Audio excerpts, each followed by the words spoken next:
bit later.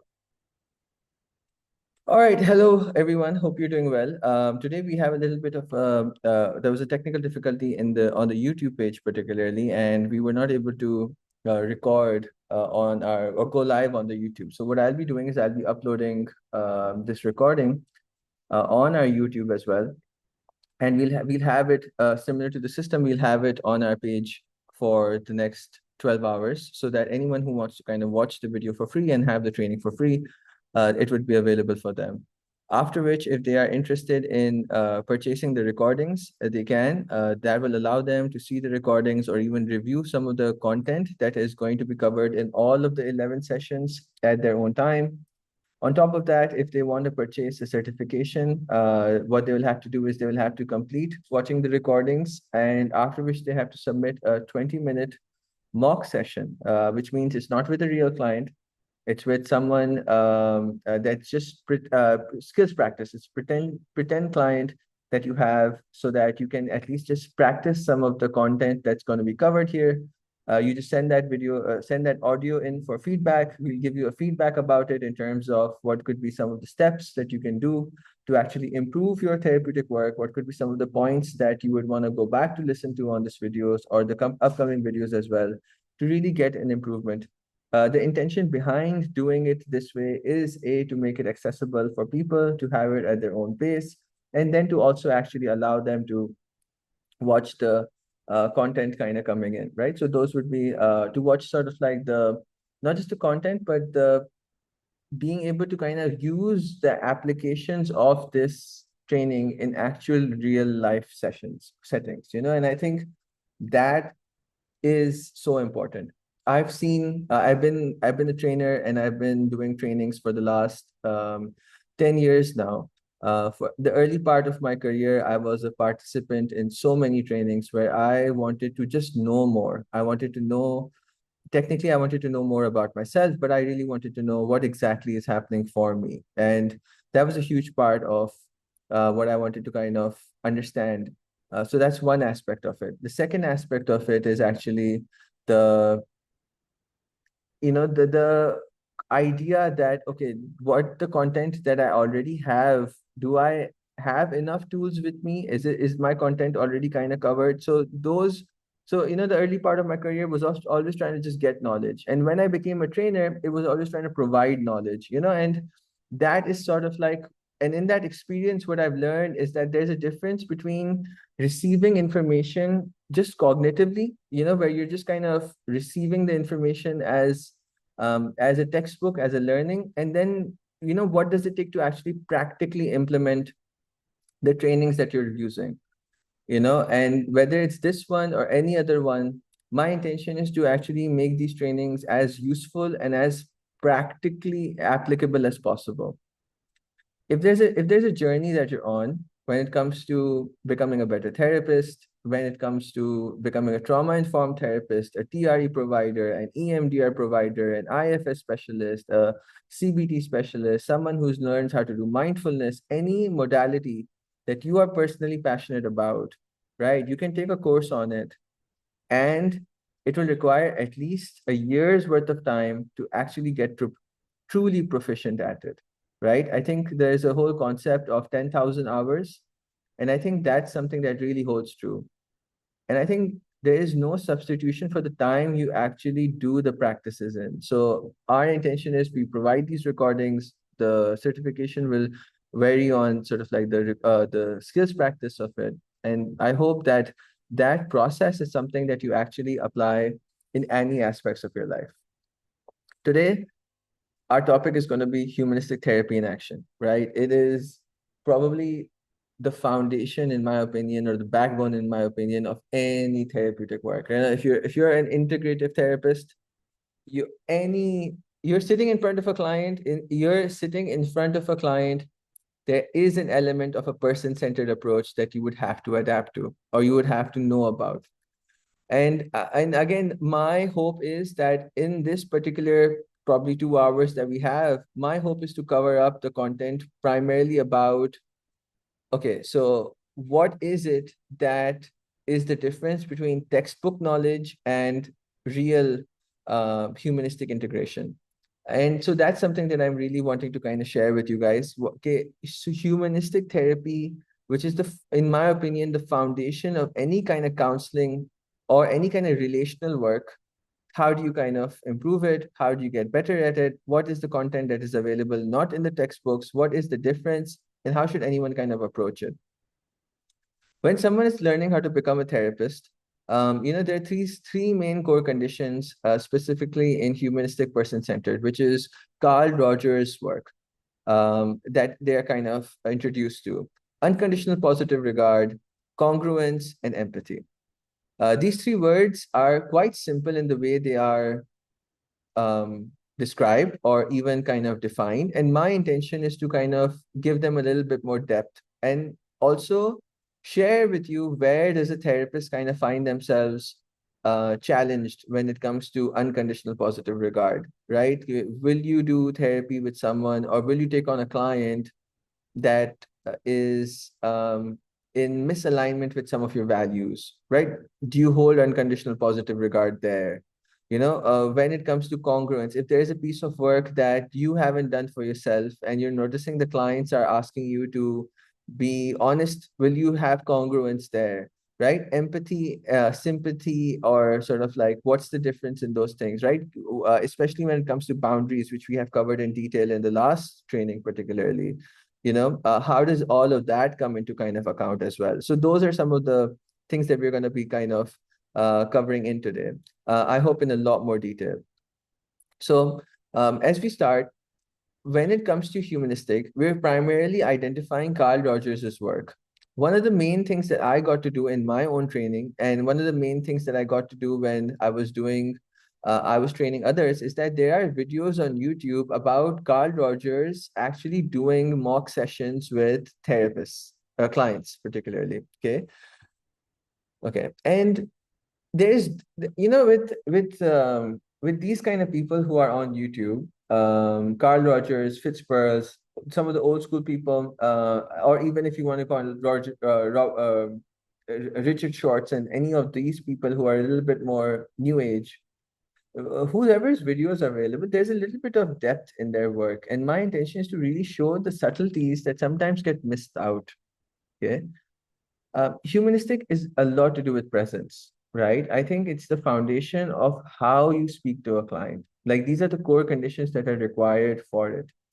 Okay, so let's start with unconditional positive regard as the first one, right? So when we're talking about unconditional positive regard, we're not just kind of saying acceptance, right? I think when you're just saying that I accept a client, that is true. However, it's not the full picture.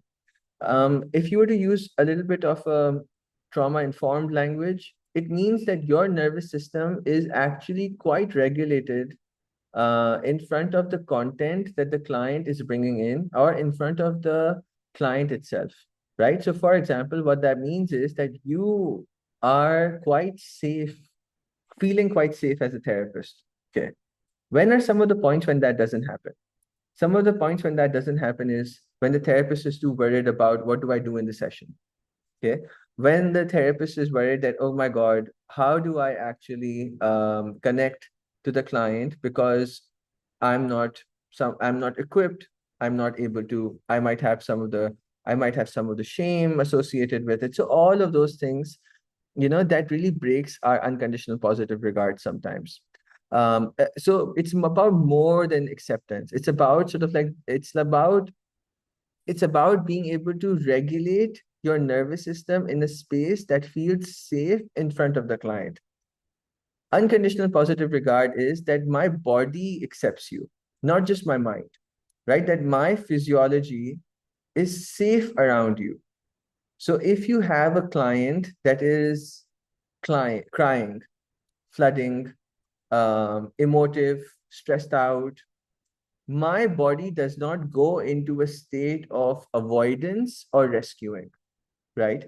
It is able to accept you for who you are in that moment without me feeling unsafe. That means that if you are hurt, my nervous system is not just comfortable, it's available for you to express that hurt without me rushing into a space of helping, not helping, without me rushing into a space of rescuing you technically, that so unconditional positive regard, that whoever you are, whatever you do in front of me, my nervous system has the capacity to feel safe around it. That's in some ways what unconditional positive regard is. It's not just कि आप रो लो मुझे मसला नहीं है। आप जो है वो फॉर एग्जांपल आप मुझसे चाह रहे हो, like for example you are afraid and you want to know what the hull is, or you want to know what the solution is, and I am feeling anxious that I can't give you the solution because that is not what therapy is not about advice giving. It's about being able to support and facilitate. It's about being able to direct and regulate. And because I know I'm being put on the spot right now, I am going to either kind of wall or kind of, again, I'm using language that we've done before, wall or have no boundaries. And that is where I lose my unconditional positive regard, because I get upset that how come my client actually put me through that situation? Okay. So unconditional positive regard is more neurological than just head, right? It's not just you saying these things. Because if you use your body as a guide, then you will be much more accurately aware of who are the people that you are actually not providing unconditional positive regard to, right? So, for example, who do I feel unsafe with? Do I feel unsafe with older men, right? Do I feel unsafe with children? Do I feel unsafe with women who are strong? Do I feel unsafe with women? Like, who do I feel unsafe with? Right? And by basing that evaluation on your own nervous system, you will actually be able to tell the difference in which when you're genuinely having unconditional positive regard for someone, or is it an ego thing that I see myself as a therapist who does provide additional positive regard, regardless of whoever is sitting in front of me, right? Because we're all in this desire, we all have a desire to actually be helpful to others. We all have that desire. We actually have a very active desire to not be seen as someone who can't help someone else, right? We're all in the, I'm hoping we're in this, we're in the service of others. And that's one of the main reasons why we kind of get into this profession. And I remember me kind of saying this content that it's either that or I did not get into my medical degree, right? So unconditional positive regard is also a tool, right? So number one, it's a nervous system thing. It's not a mind thing, because your mind can lie to you. Your nervous system will not. So if you use your nervous system to evaluate who are you really safe with, who are you really unsafe with, you can tell who are you really able to provide unconditional positive regard to, and who are you not able to provide unconditional positive regard to. When you do that, then what happens is it actually gives you this understanding that, okay, I am feeling unsafe because this is something that's activating me, or this is something that I've not done before. It's either putting me into my survival responses. This is something I'm not interested in. Okay. Or this is a client that I cannot work with. I've heard therapists being trained kind of saying that, okay, if there's a transference taking place, that means your unconditional positive regard is not there because you're feeling unsafe with the client. You should refer the client out. Okay.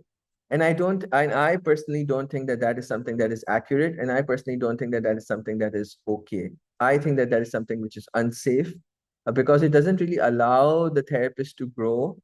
Because this is something that you can work with, right? If you are able to not feel safe in the start, find out why, and then regulate yourself to be able to provide the unconditional positive regard that you can. Okay. Unconditional positive regard is so strong that in humanistic therapy as well, it is used as a regulation tool also. What that means is that holding space without judgment, right? So for example, um, that is what like that is what humanistic therapists kind of do. What they do is that because their physiology, and I'm going to try and model that physiology so that people can see at home, right? So what happens is that when they use that physiology of safety in their body, there's a certain kind of breath that takes place. Okay. And when you sit back and you have this kind of open posture, which is very common for humanistic therapists, particularly, that when they sit, and I'm going to try and do this with you guys, that when they sit, right, they have this kind of open physiology, right? So imagine that nervous system is feeling safe and they're able to kind of ground into that safety. And one of the best ways to kind of do that is to have that sense of breath.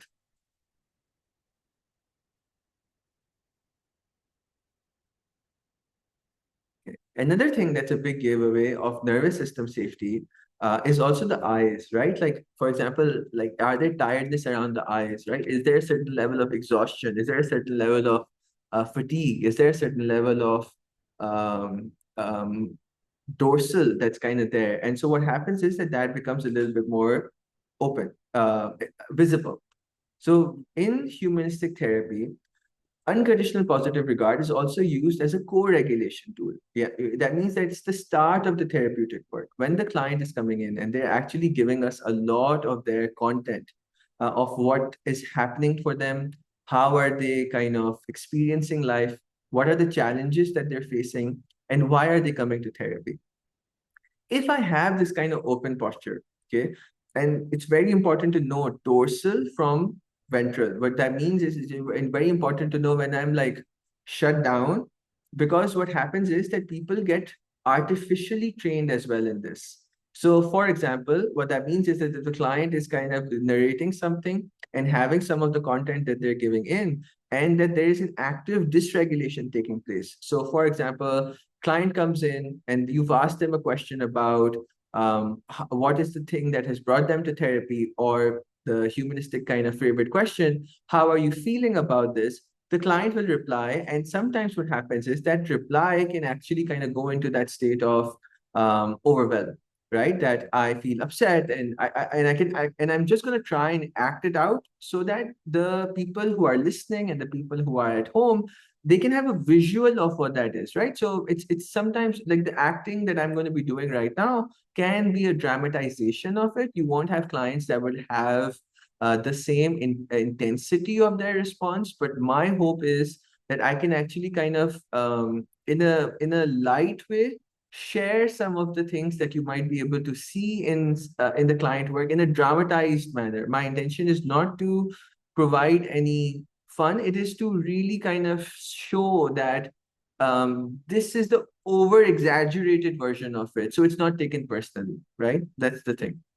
So client can kind of be very kind of overwhelmed. They can kind of be very angry. They can be very kind of sad. They can have this kind of like, they can have this overwhelm that they are reliving the experience that they are narrating, which is very common sometimes in trauma clients, or it's very common in clients who have had recurring experiences. That means they're either living with their stressors on a day-to-day basis. Their nervous system is very active in how they relive and re-narrate the experience. They're in that state. Okay. Sometimes what happens is that the humanistic therapist, what happens for them is that they get trained into this open posture artificially. So they go into,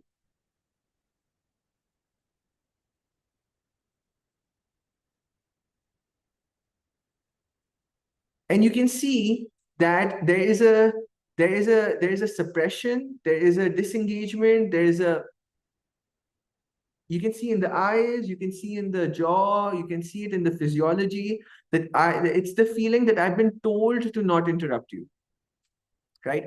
When I'm in that physiology that I've been told and trained to not interrupt you, and that's one of the reasons why I'm not going to actually say anything until you're finished talking, and and there's a chance that because I've been told to do this, and I'm not really kind of sure if I can actually interrupt you, I might have dysregulated already, and thus the content that you shared, I don't even remember it, right?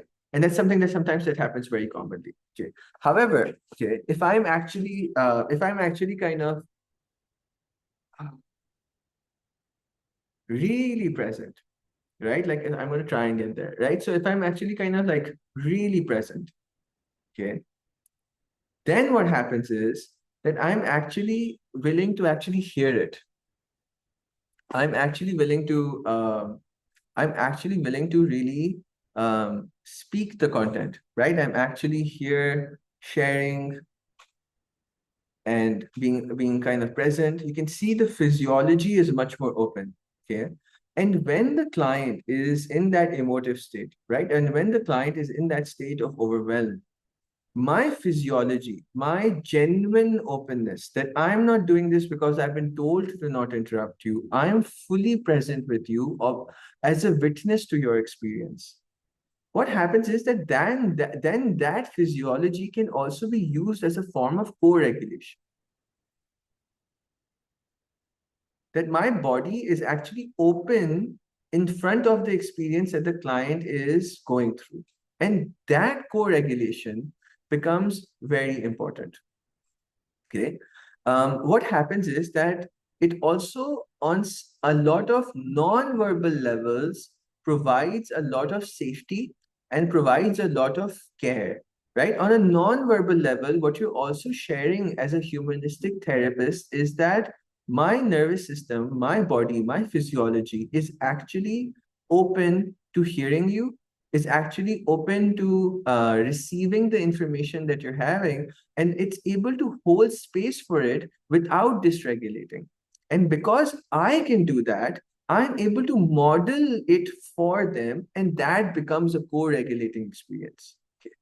And these are very subtle kind of shifts, right? And the reason why I'm kind of looking at the camera and actually kind of providing those cues for you guys is so that you guys can see that what's the difference. And the reason why I'm able to do this is because I'm going up and down my nervous system, right? So I'll actually kind of show. So the reason why I'll kind of go into that kind of dorsal state again is that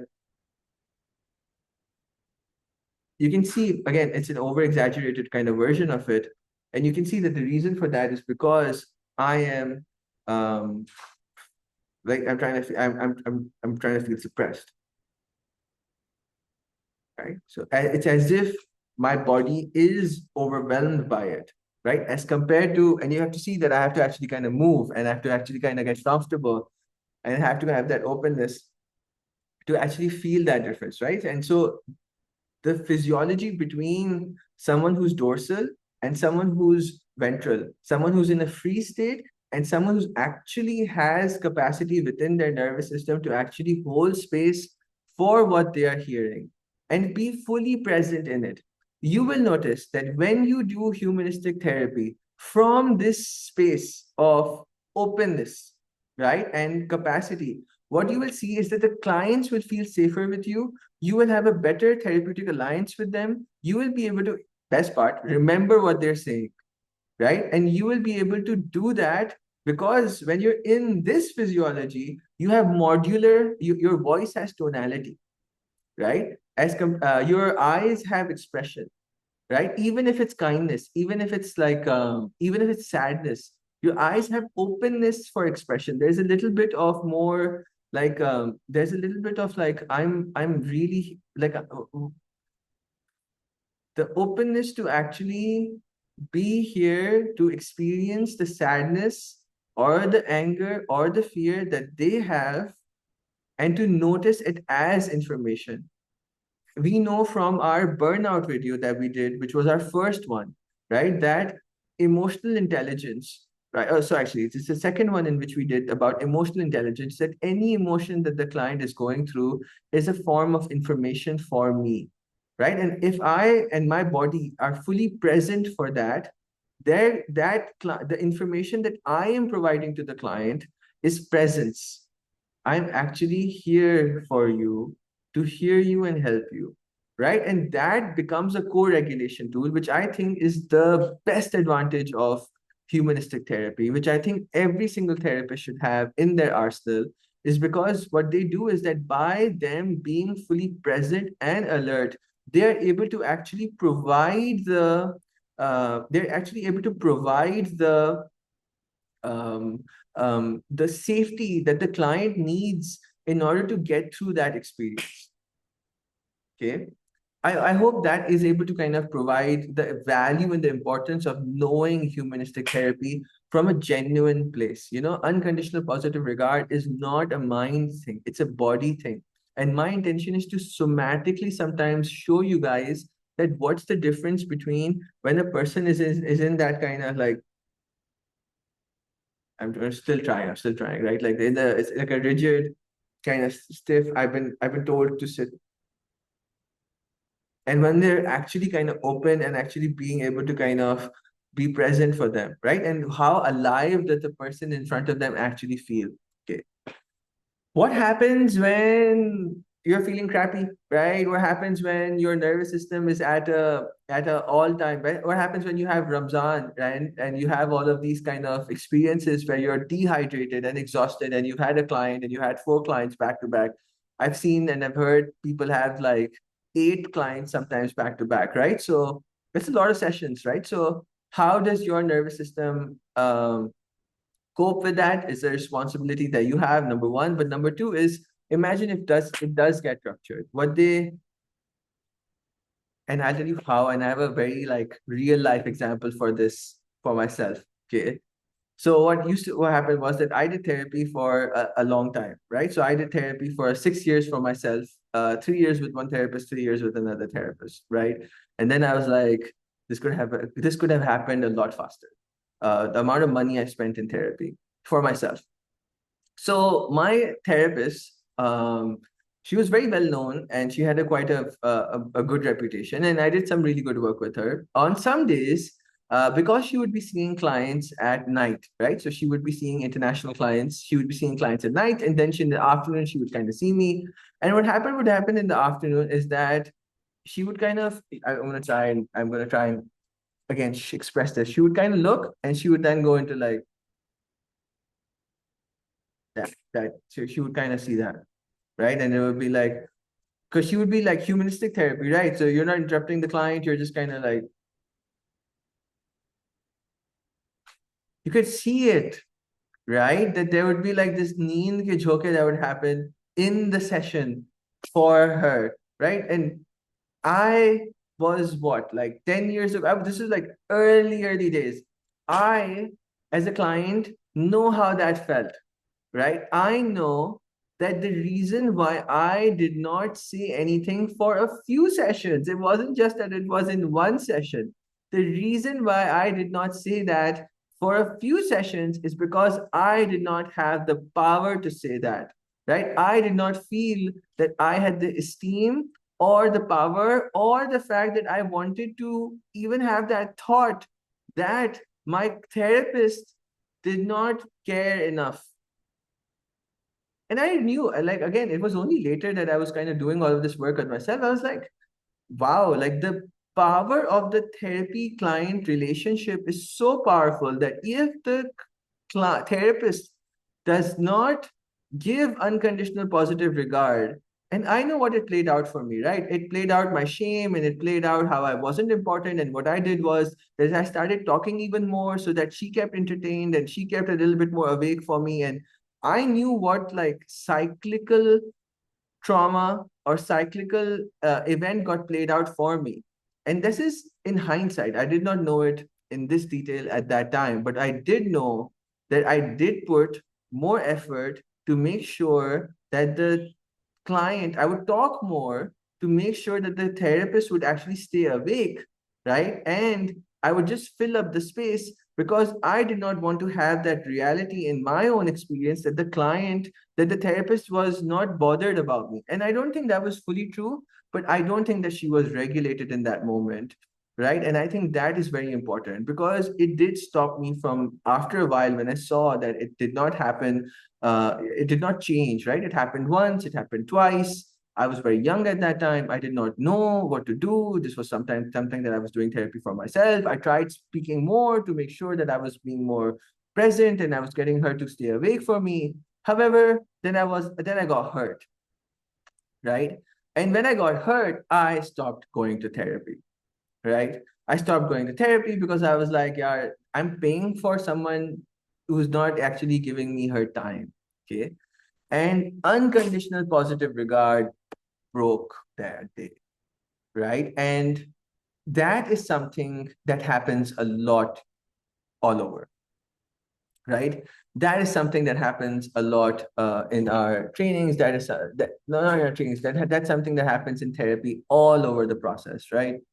And I want to really hold the therapist accountable here.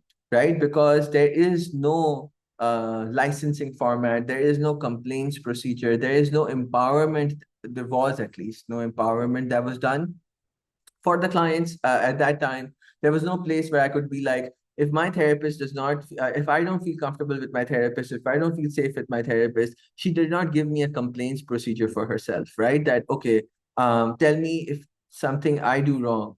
And that honesty would have really helped me in repairing it, right? Because I would have had more understanding if she would have owned it and said to me that I'm human and I'm sorry, I apologize. I wasn't able to kind of stay present. Let me kind of just take a little bit of a walk or actually have some water so that I can actually be more present for myself. Right. So that is something that would have actually helped me in doing it. Right. It would have actually helped me be more honest about it. And so that's what it takes to actually rupture the repair that has taken place when unconditional positive regard is actually broken.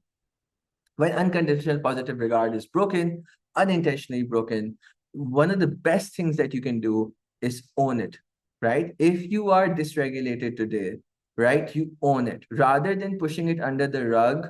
Your body is not lying. The client is able to say it. And the reason for me to show these nervous system shifts openly on camera is so that for the participants who are listening to me or hearing me or seeing me, they can actually see that it's actually practically visible. It's not a lie. It actually is visible for a lot of people.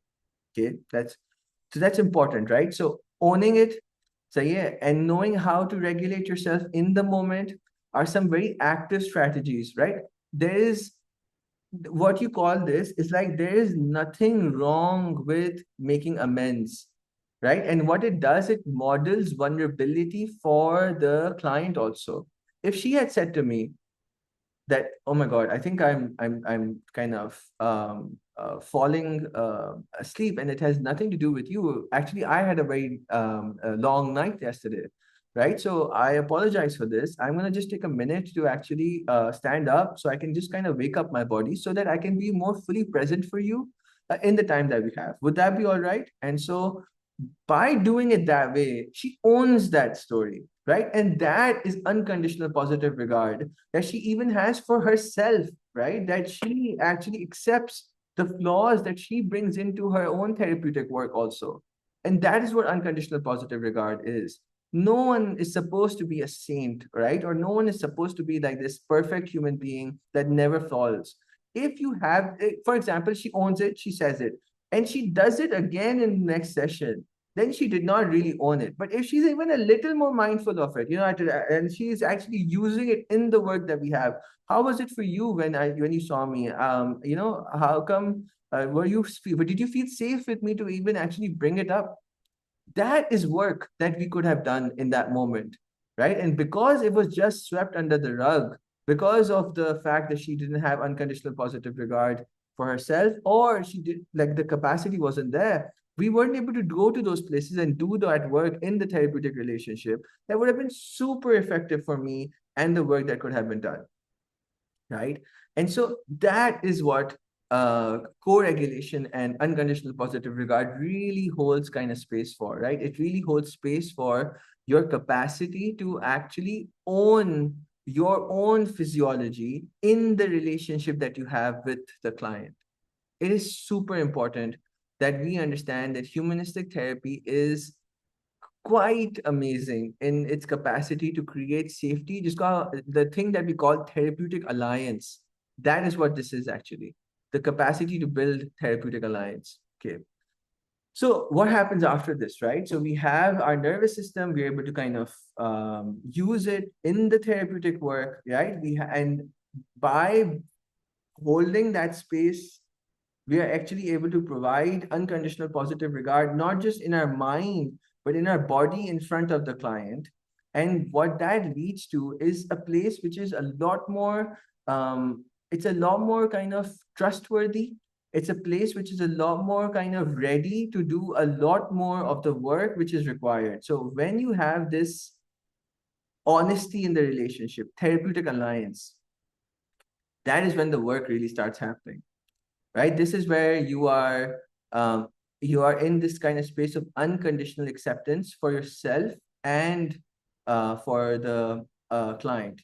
You're not in this rush to kind of rescue them. You're not in this rush to kind of defend yourself. You're really in that space where you're kind of have built a therapeutic alliance, right? And in humanistic, that is where our real kind of starting point really takes place, right? Yeah, one of the best parts about humanistic, and I've said this again and again, is how well it can kind of give you tonal and somatic information about providing safety for the client. And the more you have a variety of clients that you're working with, the more you will at the start at least feel challenged, and the secondly, then you will kind of actually feel even more beneficial to this stuff. So those are the two things that's there. Okay, right. So that's humanistic. Okay, in the unconditional kind of in the unconditional positive regard kind of sense. Then second, congruence. Congruence is probably the, how do I say this? Congruence is the hardest thing to get to. It's the hardest thing to get to, right? And there is a strong difference between self-awareness and congruence. It is like, it's the therapist's ability to create like coherence, yani, like walk the talk, and it is so difficult. And if people who are doing humanistic therapy, if they I hope they're sometimes able to understand the depth in which how challenging congruence is, right? Congruence is the ability to create coherence between how they feel, how they think, and how they show up in the session, right? And add life factors into this, right? Add life factors into this, right? In terms of how difficult it is to actually show up. Because I'm being very honest, the amount of times when I see therapists sometimes when they come into the trainings and when they come into the work, what happens for them is that they are value aligned, right? They say that I'm here because I want to help clients. Okay. Congruence is that what does it take to help a client, right? It takes being honest with yourself about the work that you have to do. And when you are faced with that work, it is painful. Congruence is the capacity to go through that pain, right? Congruence is what is built when you are actually in the trenches with the client, actually working through it, right? Those are some of the things.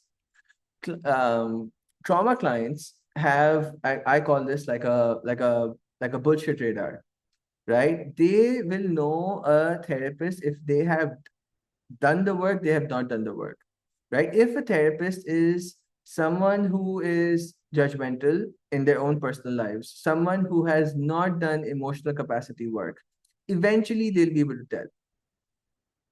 That is why it creates mistrust, right? Because when a therapist is not congruent, the client's experiences like subtle like distrust. For example, clients will know that if you've not done journaling yourself and you're telling them to journal, they won't never say, similar to me, I will, like when I was a client, I would never call out the therapist, but this will create an impact, right? And there's a mismatch that happens, which does create resistance and defensiveness from the client's side also. So for example, if you're telling the client to be self-compassionate, and there's a strong traumatic inner critic that's kind of in you as well. Not to say that you would have had to have that part of you completely resolved. That doesn't really happen that way. But at least you're honest about that inner critic and are at least trying to do the work towards becoming more self compassionate. That is self congruence. That is congruence, right? However, if you're like, I really don't want to become compassionate, and I'm telling you to become compassionate because that's how I'm supposed to do, right? That's the advice that has to be kind of given. There is the somatic disconnect, and I'm really trying to share that with you that it's visible for people, right? And your dishonesty does create a an impact in the therapeutic alliance, right? And thus try to build the congruence by doing your own work, right? It is so important for you to do your own work, which means, again, first session, this will help you with burnout. This will help you being emotionally available. But more than that, what it will do is it will actually tell you the things that work and the things that don't work, right? Because if you've tried, so let me give you a personal example, right? Gratitude journals, right? This is something like, for example, I find it very difficult to slow down. And on a nervous system level, I'm very kind of go go go as a person. Because of that, and I've tried to do this work on myself in terms of what do I need in order to kind of slow myself down, right? Like, is it contentment? What is it that piece? And one of the things that I found doing research and all of those things is that gratitude really helps develop contentment, right? So it's the attitude of gratitude is something that they kind of say. And so what you do is you kind of allow yourself to actually write journals down, right? Write gratitude journals down. And I hate it. I hate every single minute of my I want to get done with it. I've been asked, I have told myself that I'm going to write three things at the end of the day. There is a strong discomfort. Why? Because I really enjoy workaholism, basically. I really enjoy doing a lot of the work. Enjoy doing fast. I enjoy thinking. This is something that I'm very passionate about as therapist. I really enjoy this work. I don't want to stop. But I know that it does take a toll on my body. So the experience that I've gone through, right, in which I've noticed the challenge of it, the resistance that has come up in it, the actual benefit of it, which is on a cognitive level available, that is all information that is available to me. And that will help me be more congruent when I say to a client that there are challenges that come in with writing a gratitude journal. Just that statement will have more depth. And that tonal shift the client is able to pick up that the person that who is sharing something or saying something, it does not come from a place which is light, right? It comes from a place which is genuine. And thus the tonal shifts will also be able to show you the effort that is there in trying it. Yeah, you know what it's like to actually have tried it. For example, if I was to give you guys an example about something that I'm like super incongruent about, right? So, for example, if I was to kind of be super incongruent about like something else, right? So, for example, I'm going to try and be incongruent about let's do like I know saunas, right? Like if I feel like and it's just a random example, but I'm just trying to show you the tonal difference, right? Okay, I've heard that saunas are I know I really heard that saunas are really good for muscle recovery. Okay, you could see that because I have not done it, there is a difference in the way I'm kind of sharing it, right? Because it has not benefited, it is not in my, it's not even a desire in me to kind of do it. I'm not even going to bother. Who's going to find a sauna? Especially like all of those things, right? Like sauna is really good for nervous system and all of that stuff. Don't have it in me. Okay. So you can see that my suggestion would fall flat on something as compared to when I would have actually experienced something, right? And that is called congruence. And I want to make it super visible for people that it is overt, not covert, right? People can actually see the congruence of the work that you have done. And the challenge is in Pakistan is that that congruence is not encouraged in Pakistan, right? People are, you'll be surprised, and this is something that I've said many, many times in many, many trainings, that a lot of the therapists don't know the feeling of actually making that first phone call to their own therapist, right? Like, what does it take for someone to actually pick up the phone, call, find the therapist and make that first appointment that says, hi, I think I need help. Can I actually come in for a session?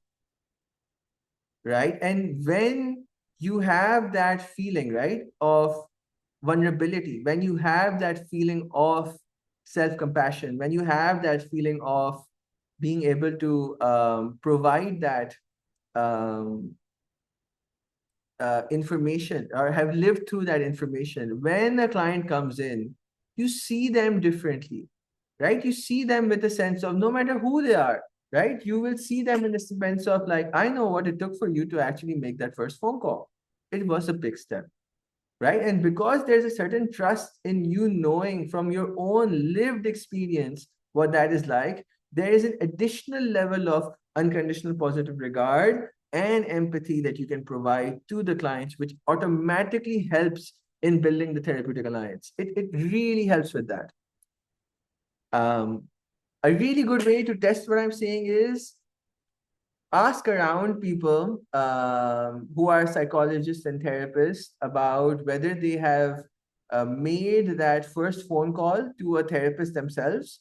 And if they have, how was that experience for them? Right. And whatever that experience was, do they imagine their clients have gone through something similar? Simple, right? And if that is the case, what you will notice is that their bodies then align with the client and what their journey is, no matter what the content is, no matter what the subject matter is in terms of what they're kind of providing, that really aligns the client and your physiology together, right? And it's so important to have done this work. Dr. Robert from Arizona is very, very, very clear that you have to have um, gone to, there's a statement that says you can only take a client where you have gone to, right? So if you have not gone to those places, and if you've not gone, and you don't have to have done it literally, right? You just need to have done it contextually. What that means is that, for example, I don't have to have gone through the same kind of abuse that the client goes through, or the same kind of experiences that the client goes through, in order for me to understand hurt, right? I understand hurt, right? I have congruence towards what does it take for me to feel hurt when things don't happen the way I want it to happen.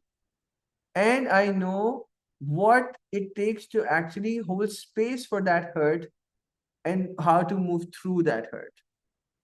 The content of it is unique to everyone. No content is the same. No person is the same. Everyone is unique in that manner. And that is how you build congruence, right? It is so important that it is actually a really it's one of the most fundamental tools of the therapeutic work. And one of the other things that it really helps is that it stops the therapist from not taking accountability of their own actions in the room, right? um, you need this work requires a therapist to be accountable for their own selves. And I'll be very honest, um, Dr. Robert is my mentor, and one of the main things that he has mentioned consistently is don't do therapy otherwise if you're not willing to be congruent, right? And obviously he has a certain kind of experience level in which he kind of says that, right? And I can't obviously match that tone, but I really hear it, right? I really hear that it is so it's so important for the therapist to actually be able to be congruent in the work that they're doing, especially in Pakistan, where unethical work and disingenuous work is so active. And one of the main reasons why I'm doing the therapist training program so publicly and so openly is because, like, this needs to kind of stop in some way or the other, right? At least stop in some kind of format. Okay. One last thing in congruence that we have to kind of cover, two things actually in congruence that we have to cover is, what does it really take, right? And so there is a difference between emotional authenticity and emotional overload, right? And when you're in that congruent state, okay, and I try to show it, okay, your nervous system has to, because what happens is that when you're sitting in front of a client, and I'm just going to try and provide that kind of physiology. When you're sitting in front of a client, you have a certain kind of open posture. That's one of the main things that's kind of described, right? And so when the client is um, whenever the information is coming in from the client, your body has to be able to pick it up, right? So, for example, you're allowing your body to feel the feelings. So, for example, client is sad, right? A client is upset. In humanistic therapy, the therapist uses their own body as information, right? So, when you ask a question, how are you feeling, right? There is already a piece of information that is available for the therapist because of the mirror neurons and the co-regulation. So, for example, if the therapist is, if the client is sad and they're kind of emoting, right? And I'm gonna invite everyone to just kind of visualize something like that, where they are actually able to kind of, they're kind of saying something that's sad, and you can actually hear it, right? Allow yourself to actually feel it. Yeah. And when you allow yourself to actually feel that sense of sadness, in that sadness, ask the client, how are you feeling about this? What that does is it allows your nervous system, your body to actually be a part of the therapeutic work. When you say, how do you feel? You say it from a place of empathy, compassion, emotional attunement, right? Rather than from a place of, I'm going to try and break it so I can actually kind of go into that kind of high pitch. So when a therapist is not able to kind of connect to the emotion, right? So imagine if a client is being sad and there's no sadness being able to connect because the therapist has kind of suppressed their own sadness. They go into the state of high pitch and they go like, how are you feeling about this? How do you feel about this? How do you feel about this? Right? And you can see that there is a disconnect there. And what that disconnect does, it isolates the client. And humanistic is not about isolating the client. Humanistic is about being present with the client, being attuned to the client, being able to kind of have that information of the emotions that are there in the body of the client, using your own body, and then trusting that the client has this innate need to self actualize. So, what that means is that by sending that information back as a reflective question, how are you feeling? The answer of that question is what's going to create space and pathways for the client to self actualize. They're going to know themselves better than actually by me telling them, oh, that's so sad. Right? Or I feel so I am so sad. I feel so sad for this, right? Or I'm just trying. I still feel that kind of disconnect. So I'm just trying to go back into it. Yeah, that is so sad. Okay. If I say it directly, even if I'm genuinely connecting to it, I'm in sympathy. I'm not in empathy, right? I'm too involved in I've taken on too much of that emotion of the client, and I'm not able to actually do the work which is required for me to actually feel the feelings and then be able to reflect that back into the client or towards the client as a form of a question, because I know that if the client is asked that question, the process of answering that question is going to lead to self-actualization, right? Which is like the basis of humanistic therapy, that every single individual has an innate need to self-actualize.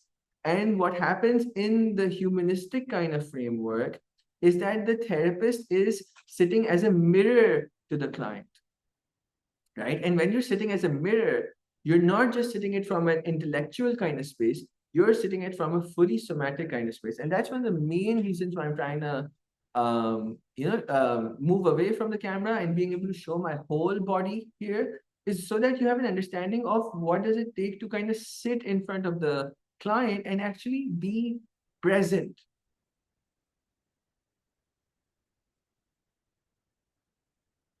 And the reason for me to do these breaths and to kind of hold space in those kind of spaces is so that there is more genuine congruence in my tonal shifts also as I'm describing these to you guys, so that you guys can start working on this for yourself as well. You guys have to work on this stuff in terms of being able to be fully present to the emotions. And it's the reason why I'm also kind of indicating it here is because this is where I feel my feelings, right? And some people might feel it in other areas of the body. But this is what we have to kind of stay connected to and stay present to while we're doing that. A lot of people have this image of humanistic therapists mirroring the physiology of the client. Physiology, as in like if the client is leaning if the client is leaning one way, the therapist starts to lean that way, and if the client therapist leans that way, it's natural. It's a tool in humanistic because it allows mirroring to take place. It is really good to use, and you can also use it as a gauge to actually see how much attunement or safety the relationship has been built, right? Because when you're congruently available, fully present in front of the client, this stuff will start taking place.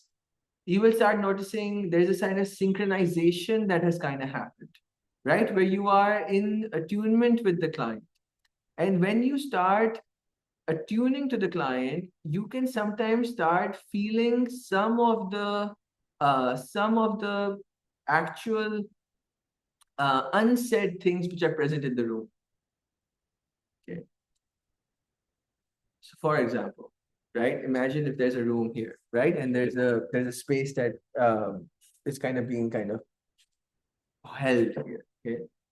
So imagine if that kind of and the reason why I'm kind of shifting back again is just to kind of just create that distance in terms of what it'll look like as if it's being done in real time, right? It's being done as a therapist. If I was a therapist and there was a client here, how would I kind of show that, right? So yeah, so imagine like for example, there's this kind of intention, there's a kind of conversation, there's this attunement that's kind of happened. And if I was to kind of say that the client just imagine if the client is there because they're here because there's a loss that's kind of happened or there's a grief that's kind of taking place. Okay. And I have my nervous system with me, which means I have unconditional positive regard in my nervous system. That means I am accepting grief, right? That I'm not rushing to rescue the client or I'm not avoiding my own grief. I'm actually able to kind of sit with them. Okay. And I'm able to kind of provide that space where whatever they're narrating, I'm actually able to fully hear them.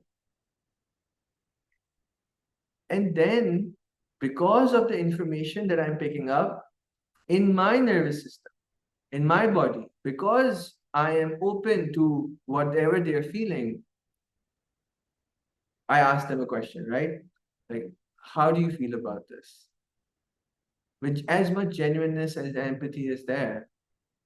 And that question itself reflects back into the client, not just in the words that are used, but in the tone that is used, in the physiology that is in front of them, so that they can then use the space and the safety, hopefully, that is in the space to answer that question as honestly as possible for them, because on an unconscious level, there is that need to self actualize for them.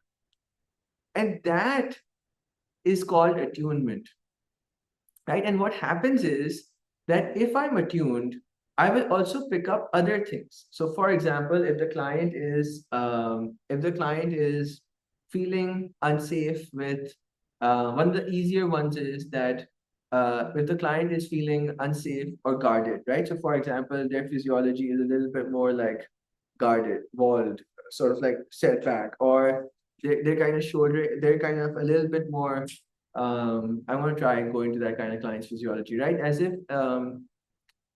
imagine if it's like a little bit like unforgiving, right? That when they're talking about the hurt that they've gone through, they're kind of saying things like, I actually feel quite upset, I'm actually quite hurt. I'm actually quite I'm actually scared that there's going to be no change, no matter how much I talk about this. I feel that there's no change in it, right? Okay. Imagine the client has this kind of irritation and frustration that's kind of in it, right? Okay. Now, if I am actually able to not get scared by it, right? Not get rushed into it, or I'm actually able to hold space for the fear. Okay. What I might get attuned to, right? If what would happen is that because I'm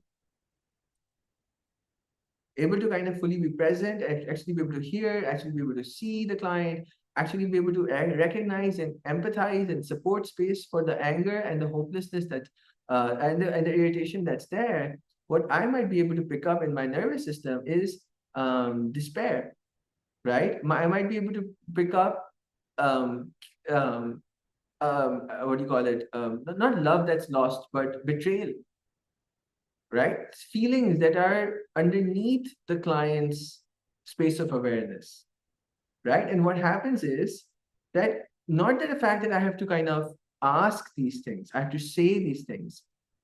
My nervous system actually allows me to use that information as information, right? That okay, these are some of the other things that the client could have been used to or could be kind of going through.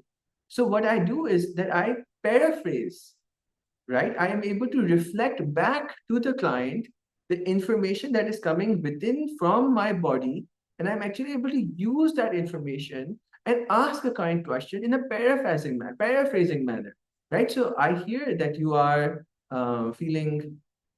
I hear your frustration. I hear that you have, that you are really hurt by this, right? Do you imagine that there is also a set of do you imagine there's also a sense of betrayal that has happened here, right? And so that question or that question comes from this process that I've gone through that allows me to use this information from what the client is saying and then project it or ask it back to the client. And that can only happen when I have unconditional positive regard and congruence both available for me so that I can use this. This is humanistic therapy, right? And I really hope that people are able to genuinely understand the amazing depth humanistic therapy actually has, right? Because if you have just this piece of work in you, right, and you just do this piece of work, you will be able to do amazing therapeutic work, right? However, a lot of people, what happens for them is that they misattune, right? So what that means is that they don't have the congruence or they don't have that nervous system. So I'm going to shift again and I'm going to imagine going into a misattuned I'm going to go into like a misattuned nervous system, right? Someone who is not really kind of in that. Let's try imagine someone who's like who's just had a long day and is quite tired because I'm also a little bit close to that process right now. So I guess so like a little bit like I can get into that nervous system probably quite easily, right? So okay, so imagine if I'm like in a little bit of a exhaustion kind of indifference, okay, right? And so I can imagine the client saying all the hurt and all of those things, and I'm in that state. I'm like, yeah. How did that make you feel? Did you feel hurt by it or still attuned? Um, was that hurtful? Right? And you could see, right, the way I kind of said, was that hurtful? Right? There was a little bit of apathy, right? There was a little bit of like dard hua. Like that was the vibe, right? And again, this is just an example of what can happen and sometimes what does happen is that we're not mindful of the words we use, right? Or even the energy behind the words that has happened. This is one of the main how do I say this? This is one of the main challenges that I've seen a lot of the therapists go through is the vocabulary they have, right? The vocabulary is sometimes activating or triggering to the clients because they are misattuned to the client. They are not really using their body as that filtering process, right? And you can see how much like breath work I have to do to just kind of go up and down the nervous system, trying to kind of come to a place of attunement and misattunement, and so you can see, like, so that I'm really trying to show you, allow you to hear it, like what are these differences that are always taking place, right? And how can you guys actually benefit, right? How can you guys actually benefit from um the becoming a more integrated humanistic therapist, right? Because this is what humanistic therapy is. Like, the reason why it's amazing is probably because of this, and the reason why it kind of goes really well with all these other any other kind of therapeutic modality is because it allows you to use your body as a form of information, and it helps you attune to the client to actually provide the right kind of reflective question back to the client, so that the client can actually answer it in a process that can help them self actualize. That is humanistic therapy, right? And I am really hoping that the details in which I'm going into, the details in which I'm really sharing all of these things, you can kind of find your own value from it. Because without practicing this stuff, and try to get a friend to actually practice it with, right? Without practicing this stuff, you might not be able to see these subtle shifts, right? Record yourself. That's another one. If you record yourself, you might be able to see the tonal shifts that kind of take place as well. So those things are also very important, right? These kind of shifts really help you hear it and see it and all of those things. Okay.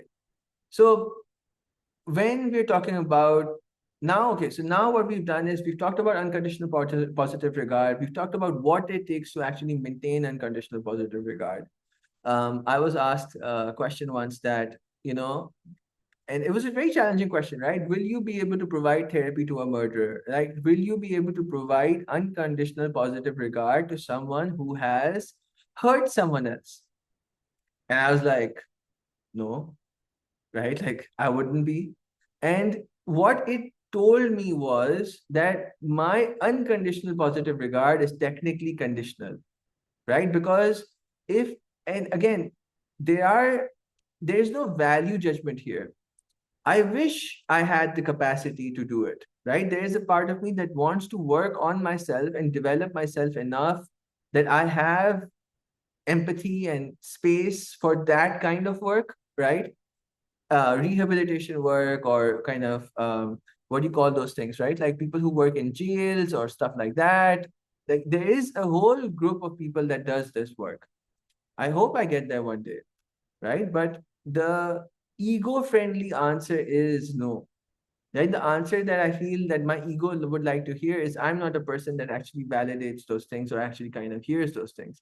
And I think that's was what the person who asked me that question really wanted to kind of show me, that unconditional positive regard does not mean that you validate whatever they are, or agree with or acknowledge or are agreeing to whatever they are experiencing, right? Or whatever they have done. So, for example, if I have unconditional positive regard for an abuser, doesn't mean I agree with an abuser, right? And so that's a difference, right? So that's one of the main things that I'm learning as well as a therapist also, is that unconditional positive regard does not mean agreement, right? It means being able to have the space for your nervous system to feel safe and not judged, right? And have that kind of process for them. Number one, congruence we talked about in detail, right? Congruence is one of the main sources of attunement. And what happens is that in humanistic therapy, when you use congruence, you will be able to attune to the client, attune to the room, and really be able to see the room in a better detail. Once you're able to see the room in a better detail, you will be able to pick up information that is coming in from your body because of what the client is experiencing as well. Mirror neurons, that is why in the way I showed it as well, that you sit, the way you sit is with open posture, and you kind of start mirroring the client's physiology. That's pure humanistic kind of skill sets, NLP as well, but humanistic kind of skill sets. And what happens then is that when you kind of have done that, you kind of start getting information not just from the tonal shifts, from the visual shifts, but also from your physiology, which you can then use to reflect back to the client. And those answers that they give as a client will help them become more self-actualized. That's that stuff. Okay. Finally, we're going into empathy. Okay, so empathy is not just about feeling what the client feels. Okay, empathy is not that at all, right? Empathy is so important because I think what happens for the word empathy has a cultural connotations to it, and I think what it does is I think it's purely about really genuinely understanding empathy um as a witness, right? Like as a witness, right? Not from a distance, but next to the person, not enmeshed with the person, right? That you are unable to kind of separate. That's what in the second video, we talked a lot about internal boundaries and enmeshment. And I think that's where burnout and compassion fatigue and vicarious trauma comes in when we start over empathizing with the client because our sometimes own inner work kind of links to the client. That's not empathy, that's enmeshment. Empathy is a separated witness, right? Like I see your pain, right? And as like as genuinely as possible, right? Like I see your pain without losing myself. So, for example, someone comes in and says to you that I have financial issues and I can't take um, I can't take money. I don't have money and I won't be able to take it on. Can you please take me on as a client? If you have your own boundaries set up from before, that means that you have a sliding scale. You have a sliding scale for 3 clients. You already have done 3 clients. If you take on the fourth one, it will actually cost you more financially, right? And you're able to kind of have your own. What that means is that you're able to kind of really genuinely say that I don't need to cost, I can't afford it for myself, right? So you're actually able to provide empathy for yourself also. And in that space, you're actually able to provide boundaries that says that I hear how difficult it is. I genuinely do. I understand the challenge of finances are a lot right now for you. I am not able to take you on as a client right now, right? And when you're able to have that emotional space within yourself to say those things, there is a different there is a different outcome that comes because you're genuinely empathetic and are still able to set boundaries. Okay. But for a lot of people, what happens is that there's a sense of dysregulation that takes place or an expectation that kind of comes in when someone says to them that, oh, I need to actually set this up for them, right? I need to actually kind of help them. I need to support them. I need to be able to do this, right? And what happens is that, or I'm not able to do this because I'm not allowed to do this, or I'm not supposed to do this. Could be anyways, right? Enmeshment or avoidance. So imagine if someone goes into this kind of avoidance state. So I'm going to try and like come out of empathy, right? And actually kind of come out from a place of actually emotive and actually say it from a space of walls. Okay. I don't think I can take you on as a client right now. It's not going to be possible for me. That still has a little bit of empathy in it, but there's still a little bit more curtness in it, right? And that is when we are not able to empathize. And what happens is that that will lead to misunderstandings and a wrong outcome, right? Empathy is so important for yourself first and then the client, right? You have to have empathy for yourself that you can't do more than what you are having the capacity for, right? And you can't blame yourself for something that you might have not known before, right? So it's very important to be able to separate your own emotions from the client's emotions. And because you're able to do that and take ownership of your own emotions, only then will you be actually able to hold space for the client's emotions and provide genuine kind of empathy for them. Okay. Brene Brown has a video on empathy, right? She has a really good animated video on empathy. It has a format in which it kind of has a video. I have an email thread for the people who are on Zoom, right? And so in the email thread, I will be sharing them that YouTube video as a resource, right? Along with other resources that are kind of being built, right? So what that would happen for the email thread is that that video it's an amazing video in which there's a person, animated bear or a wolf. I forgot if it was a rabbit, but one of them. And so empathy is being able to actually be with the person, know why they are stuck, and bear it with them that they, for whatever reason, are not able to move right now. Okay. And that they're stuck in this situation. And it's painful that they're stuck. And sympathy is that you are able to see that they're stuck from this kind of higher, more informed, I know better playground, right? In which you're kind of like, why don't you try this? Why don't you try that? Right? Like, how about like how about trying to kind of talk to your parents right now? Like, why don't you go talk to your parents? Right? That's not empathy, right? That is not empathy. And one of the main mistakes usually that people do is that they think that their job is to give advice. In humanistic therapy, the client has a need to self-actualize, right? That is the unconscious bias that you have. What that means is that your suggestions aren't going to kick it, right? What you can do is you can collaborate with them. Do you think something can help you right now, right? Do you think talking to someone might be helpful?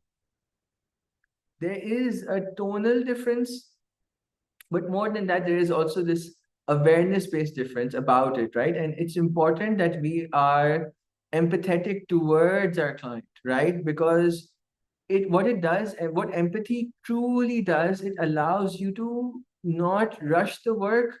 It allows you to hold space. It allows you to attune. It is so powerful because I, I know exactly what it is, right? I'll give you another example.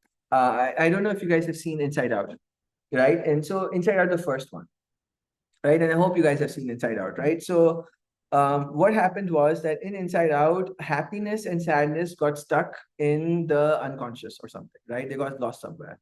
And they got lost with an imaginary friend. And the imaginary friend just lost his flying cart or something. It's an animated movie. Okay.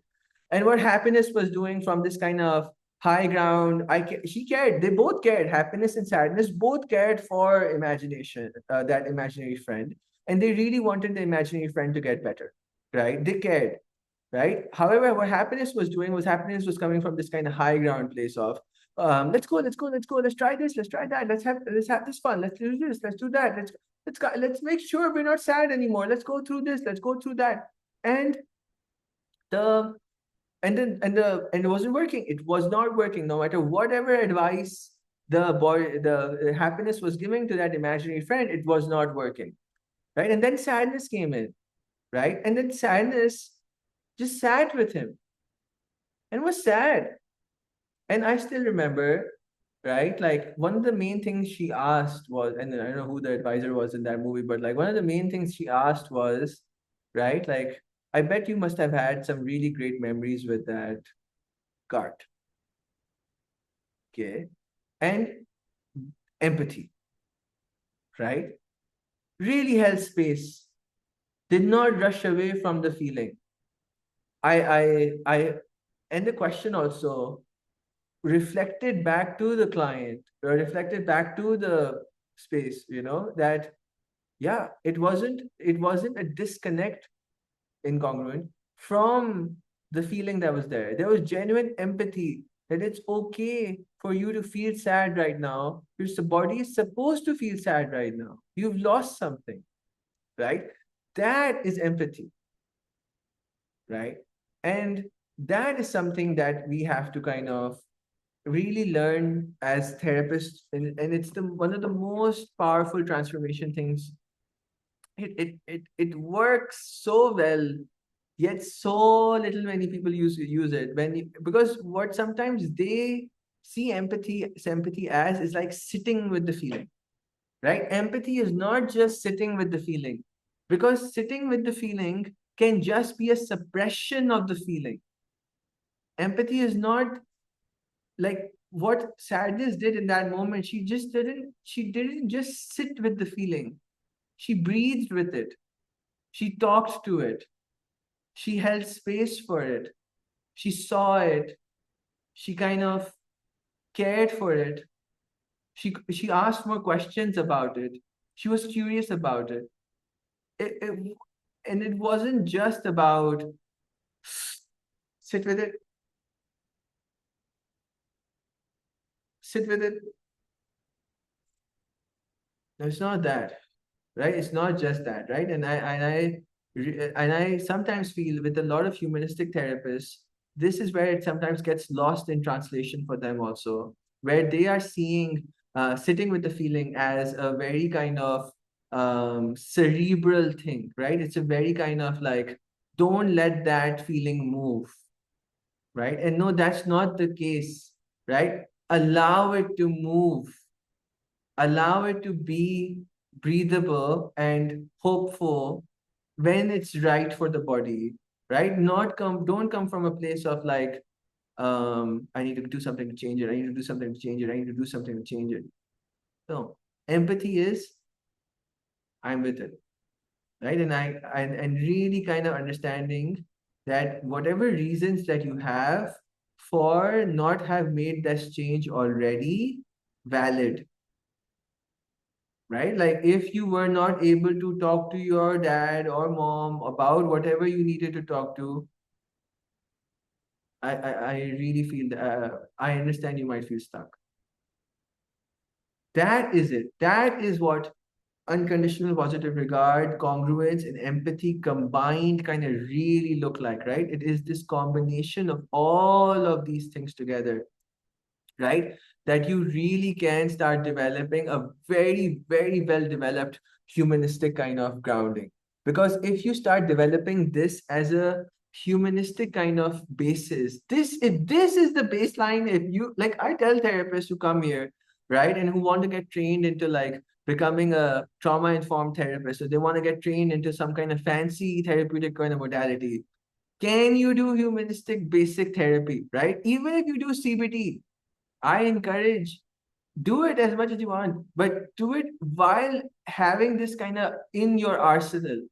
If you have empathy, unconditional positive regard, and congruence in your arsenal as a therapist, the level of therapy that you can provide is going to be amazing. Do the work. Do the work, right? Because you won't be able to do this if you haven't done this work. The body has to be fully present for you, for yourself, in order for you to actually be able to deliver this to your clients, right? So that's an important thing that has to kind of be done as much as possible, right? And so what happens then, right, is that when you have all three of these elements, then what happens is that your questioning, your paraphrasing, your reflective questionings, your capacity to actually hold space for emotions, sit with the silence, that is humanistic. It really gives you like such amazing toolkits, right? Because what happens in humanistic is that you can so one of the tools that comes in with humanistic is sitting with the silence.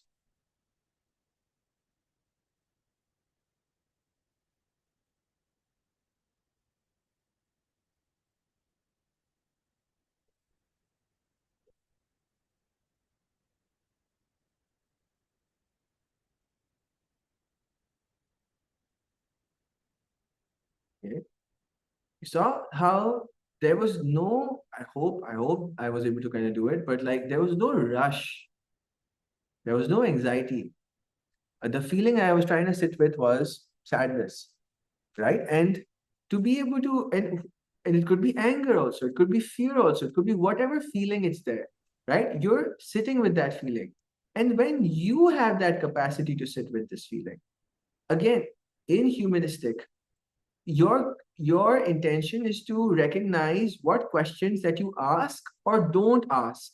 All of them will lead to the client becoming self-actualized. So if the client has said something and you've picked up, because you're attuned and you have unconditional positive regard and you have congruence and you're not misattuned, right? It's important to have those bases covered, right? If you're not misattuned, then what would happen is that this silence will allow space for the client to reflect. Sometimes my client would go like, am I supposed to say something? If you want to. And it's this kind of comfortable silence that you kind of build with the client in that relationship. And when you build that comfortable silence with them, there is no need for the client to appease you or rush with you or actually kind of do. However, and I want to show the misattuned way of this also. Right? The misattuned way would be like when you're kind of like a little anxious inside. The reason why I'm kind of tapping my heart is to kind of increase that heart rate and kind of go like,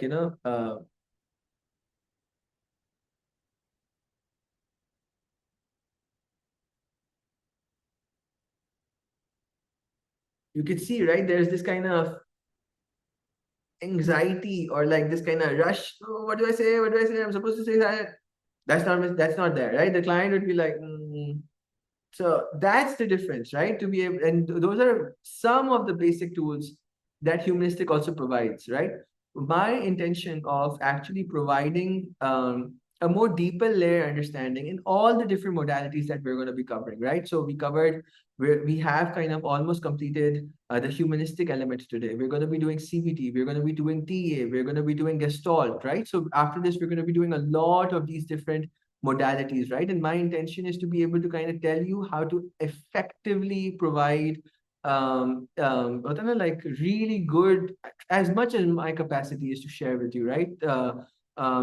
Effective modalities of these kind of different spaces, right? If you want to be a great humanistic therapist, even if you just have these things, this is what matters, not the type of questioning, right? What kind of question? You will know the right question when you're attuned to the client enough to ask them that, because you will be trusting your own body to give you the information, not just your head. मुझे क्या बोलना चाहिए था? What should I ask? What should I ask? What should I ask? What should I ask? I don't know what to ask. I don't know what to ask. Oh my God, what should I ask? How do you feel? Right, this how do you feel is like, again, someone recently, I was doing a training and someone was recently sharing that it's a running joke amongst like therapists, right, that they have to, when they don't know what to ask, they ask how do you feel, right? And that's something that, again, ask yourself, right? Is that when you are misattuned? Is that when you're incongruent? Is that when you don't have unconditional positive regard for the client? Which one is it that's really kind of getting you to become more alert about these things? So those are some of the things that you want to be more mindful for, right? That's that. So and what happens, and so those are some of the elements that we have kind of covered. This was basically humanistic in basically like a nutshell, right? Where you are having unconditional positive regard as a form of building trust. You are having congruence, which is helping you with your attunement. You're having empathy, which is stopping you from giving advice, which is stopping you from giving all of those things. I want to bring challenges with empathy, right? Is also when it comes to cultural settings, it's important to have that difference when you're having empathy, right? Because empathy in cultures would be different based on different cultures. And that's why there is this kind of bias training that's kind of happened also. You might have empathy for, like for example, in an individualistic westernized culture, empathy it would be very common empathy to kind of ask, or it could be common culture to ask, how have you ever considered moving out?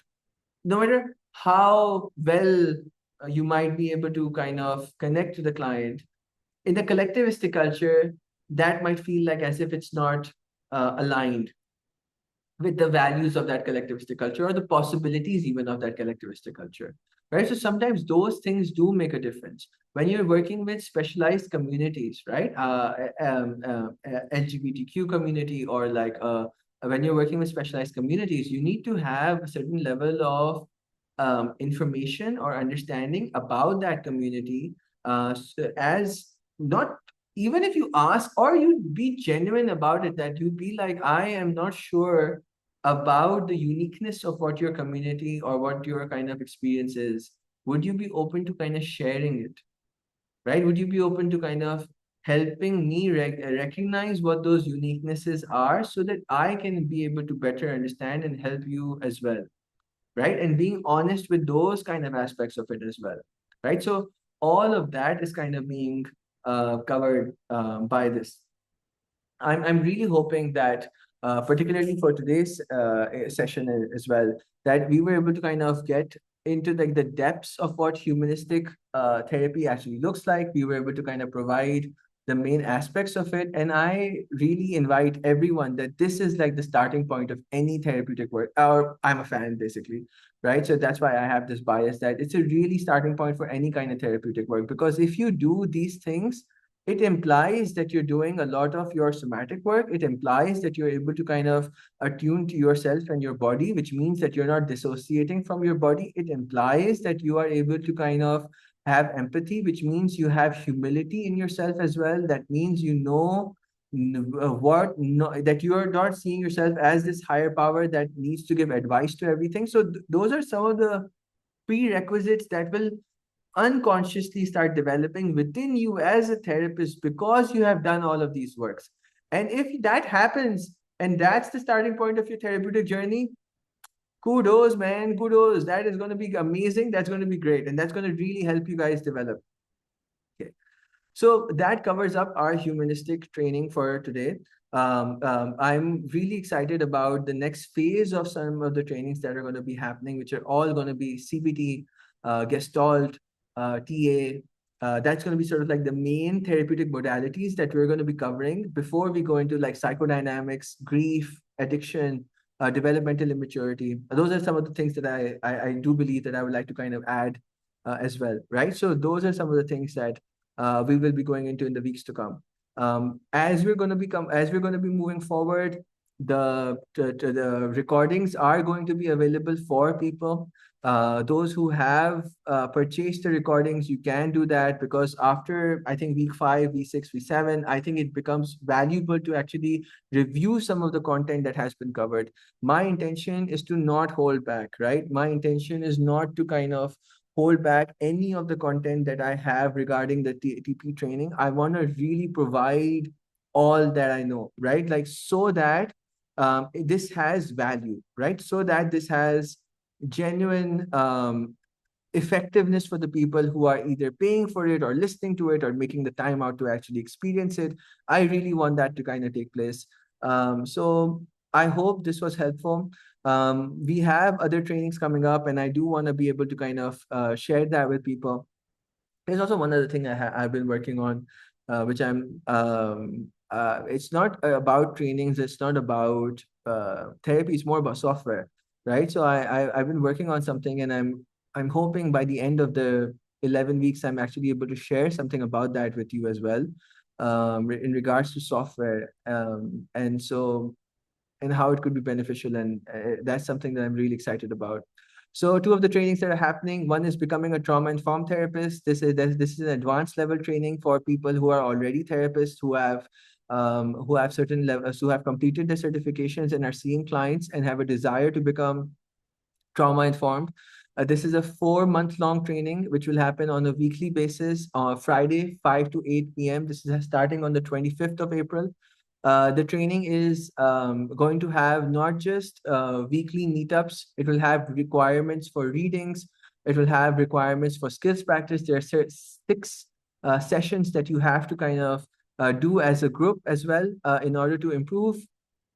So this really does help you kind of develop yourself as a practitioner, particularly as a trauma-informed practitioner. In my opinion, it'll give you all the content that you need to actually utilize these things, along with a drive of book reviews, along with 8 hours of recorded content as well, that gives you preset information that is important. One of the main things that Arizona has kind of taught us is that the science you should give, right? The applications you should kind of teach for, right? And so that's something that we're really kind of applying, that the science aspects of these things, the recordings will be provided, which will give all the scientific backgrounds that you can kind of watch at your own pace and learning, and so that when you are coming into the training, you're actually having that awareness pre-developed. So those are some of the things that's going to be there. Last thing we're going to be working on is TRE. TRE is tension and trauma release exercise. That's probably going to be happening in August, right? And TRE is also like a global community which helps you release trauma that is stored in your body, right? So it helps you release it through tremors, and it's a year plus long training, because it allows you to actually do your own somatic trauma work first, so that you can hold space for others. So those are the two main trainings that are going to be coming up, and I'm hoping I'm going to keep on providing more and more information for you guys at the end of the trainings. I want to thank you guys for being a part of it, and really helping me share this information. So thank you guys for coming, and I hope this was helpful for you guys as well. Take care.